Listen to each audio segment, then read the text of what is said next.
was the last day that you had to live, what would you do? That is a question I ask myself and yourselves. Think for a moment, if you were told that this is your last day, what is it that you would do right now? The first thing I would do is declare my faith in Allah subhanahu wa ta'ala and repent for my wrongdoings. For indeed, the declaration of faith is something that is far more heavy on the scale than anything else.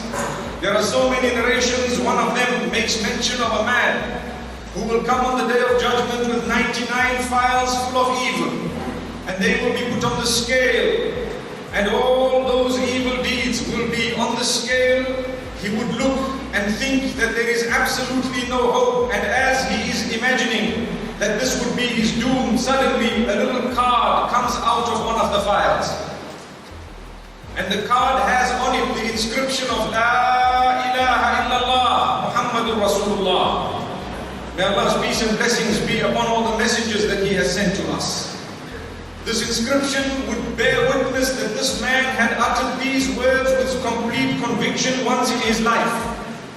And thereafter the Almighty will instruct that that card be placed on the other side of the scale as a good deed. And do you know what? It will tip the scale and it will eclipse the 99 files, each one of them from the east to the west. This hadith is known as Hadith al-Bita'a. May Allah subhanahu wa ta'ala grant us the ability to have hope in His mercy and at the same time to fear His wrath, His punishment. Brothers and sisters, it is a narration of this sort that gives us hope and makes us repeat this declaration time and again. Ashhadu an la ilaha illallah wa ashhadu anna Muhammadan abduhu wa rasuluh. If we are used to repeating this declaration several times a day, the day that is definitely our last day, we would perhaps utter it as the last term before we leave the world. And the narration says, whomsoever has uttered La ilaha illallah as the last words before they leave shall enter paradise. May Allah subhanahu wa ta'ala grant us that opportunity, and may He accept us for those blessed words. So make it your habit, and I should make it mine, to repeat these words, not merely by tongue, but to lead our lives in a way that inshallah we will also be able to uphold the values of the very statement that we are uttering. There is no point in a person declaring that he believes that Muhammad, may peace be upon him, is the messenger, yet his life is totally void of the teachings of Muhammad sallallahu alayhi wa sallam. Each one of us, my brothers and sisters, should make a very big effort on a daily basis to improve ourselves. Nobody is perfect. Each one of us have involved in some sort of sin, minor or major. May Allah forgive us. May He protect us from major sin, and may He make us more conscious of minor sin. Each one of us is trying our best to improve. Remember, if this was your last day, you would cancel all appointments of sin that you might have made, and this may just be your last day.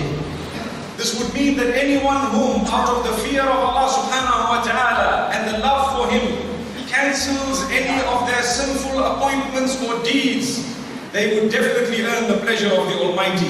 He becomes happy with them. Who knows? There could be a deed that one had planned to do, which was so accessible to that particular person. And solely because of the Almighty and the consciousness of the Almighty, they decided to cancel the deed. Who knows? Allah might look at that cancellation and grant such a person paradise. Take a look at the hadith, which makes mention of 7 categories of people who will be granted a special shade on the day of Qiyamah, a special shade on the day of judgment. They will be the VIPs of the day of judgment when we have scorching heat, more scorching than the city of Kuwait this afternoon. We will be having such heat, and yet the beautiful feeling of such an air condition today is so good that when we walk into the house of Allah subhanahu wa ta'ala, we forget about the heat outside. So imagine if we are granted a special shade and a special place on the day of judgment. Well, there are 7 categories that are made mention of. From amongst those who will be getting that particular shade, may Allah make us from at least one of those categories.